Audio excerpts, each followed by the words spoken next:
तो जी welcome back to another vlog. और पाकिस्तान को मिली है शिकस्त। पहले टी20 मैच के अंदर भरपूर मुकाबला किया पाकिस्तान ने, लेकिन फिर भी end of the day Pakistan cricket team को सोचना होगा अपनी फील्डिंग, अपनी बॉलिंग और खास तौर पर कि आपने इंटरनेशनल मैच को कैसे लेना है।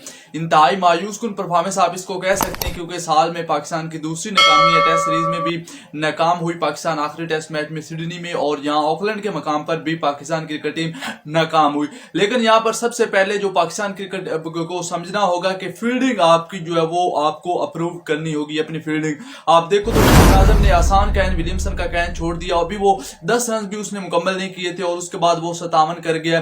डैरिल मिचेल का कैन छोड़ दिया, इफ्तिखार अहमद ने कैन छोड़ दिया ये कैन विलियमसन का। तो अगर आप ऐसे कैचेस छोड़ोगे और वो भी बड़े खिलाड़ियों को छोड़ोगे तो फिर आपको नहीं छोड़ेंगे।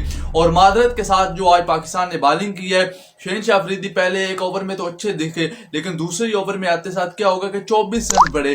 तो जब आप कप्तान हो, आप पर इतनी जिम्मेदारी हो और दुनिया में आपका नाम हो, आपका हर तरफ हल्ला चल्ला हो, फिर भी आप ओवर में 24 रन पा रहे हैं, तो ये मेरे ख्याल में वर्ल्ड क्लास बॉलिंग लाइनअप तो नहीं है। और मादरत के साथ उसामा मीर ने भी इंतहाई मायूस कुन किया। लीगों में जाए और वहां पर विकेटें लें, वहां पर रिकॉर्ड बनाए, वहां पर बैटिंग करें, वो इनके लिए अच्छा है। इंटरनेशनल लेवल पर कुछ नहीं इनसे हो रहा, क्योंकि वर्ल्ड कप में भी हमने देखा कि गेंदे आखिरी विकेट जो आखिरी स्टंप होती है उससे भी बाहर इनका टारगेट होता है, कोशिश करते हैं और लेग पर चौके छक्के खा रहे होते हैं। कैन विलियमसन जो है वो इसने सबसे ज्यादा इसी को टारगेट किया, और फास्ट को तो वो आराम से खेल रहा था, और यहाँ पर जो है वो उसामा मीर के खिलाफ जो है वो काफी रन बनाता रहा। उसके अलावा आमिर जमाल भी देखा जाए तो वो उसने भी बड़ी जबरदस्त बॉलिंग तो नहीं आप कह सकते, लेकिन वही टेस्ट वाली लाइन ऑफ लेंथ थी, मीडियम पेस के साथ जो जोर लगाता रहा। लेकिन अब्बास अफरीदी की तरह अगर वो स्लोअर वन इस्तेमाल करता तो शायद उसको भी विकेटें मिल जाती। बैटिंग में अगर आ जाए आप देखो तो साइम अयूब बल्ले बल्ले करवा दी है भाईजान। मैच हारने का दुख तो एक तरफ है, लेकिन उसके साथ जो खुशी हुई है वो साइम अयूब के 29 रन बनाए, जिसमें 3 छक्के और 2 चौके उन्होंने लगाए और बड़ी शानदार बैटिंग की है। और देखो तो छोटा सा कैमियो था, लेकिन ऐसा कैमियो था कि उन्होंने अपने आप को प्रूव कर दिया और दूसरी टीम के लिए ऑलमोस्ट वो खतरा बन गए थे, जिस तरह उन्होंने अपनी धुआंधार बैटिंग की थी। और रिजवान पहले तो कह रहे हैं कि भाई निकल निकल, और जब वो निकला है तो फिर रन आउट हो गया और फिर जो है वो वहां पर हाथ करके पीछे जो चला गया। तो रिजवान देखना होगा, रिजवान पहले भी बड़े खिलाड़ियों को रन आउट करवाता है, और यहाँ पर भी साइम अयूब जैसा जो कि मेरे ख्याल में खतरनाक हो सकता था न्यूजीलैंड के लिए, उसको करवाया। उसके बाद भी आप देखो तो ओवरऑल तकरीबन कहानी पाकिस्तान ने 10 ओवर में से ही खींची है। 119 थे, न्यूजीलैंड भी 119 पर था, लेकिन फखर जमान और उसके साथ साथ बाबर आजम ने जरूर हाफ सेंचुरी की है, लेकिन देखें कि पहले 30 गेंदों पर बाबर आजम के 35-36 स्कोर थे।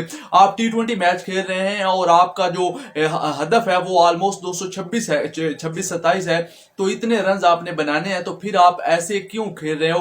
30 गेंदों पर 35-36 रन उस वक्त बाबर आजम के थे। आखिरी चंद गेंदों में जरूर उन्होंने तेज खेलने की कोशिश की, उसके बाद इफ्तिखार आए, छोटा कैमियो खेला। आजम खान भी मादरत ही है कि लंबी शॉट या ऊपर चढ़ जाती है, एक आध जरूर चौका छक्का लगाया, लेकिन फिर वो भी चलते बने और आखिर में न्यूजीलैंड ने 46 रन से ये कामयाबी समेटी है और सीरीज में पाकिस्तान को पहली नाकामी जो हो गई है। लेकिन यहां पर बल्लेबाज मैं फिर भी आपसे यही कहूंगा कि पाकिस्तान क्रिकेट टीम 180 की टीम थी, एवरेज टीम थी, लेकिन मादरत जो पाकिस्तान क्रिकेट टीम को अपने शोबे में काम करना है वो है बॉलिंग का शोबा, क्योंकि न्यूजीलैंड के जो आपने कैचेस छोड़े हैं और इंतहाई मजाक फील्डिंग, शहनशाह उसामा मीर को चौके पड़ रहे हैं, वो आगे से हंस रहा है। शहनशाह अफरीदी ये नहीं कह रहा कि मैं रिजवान से या बाबर से पूछ के या किसी से पूछ के इसको कुछ बोलूं, वो भी अपनी जगह खड़ा है, वो भी हंस रहा है जैसे कोई इंटरनेशनल मैच नहीं, कोई लीग का इन्होंने मैच लिया होगा।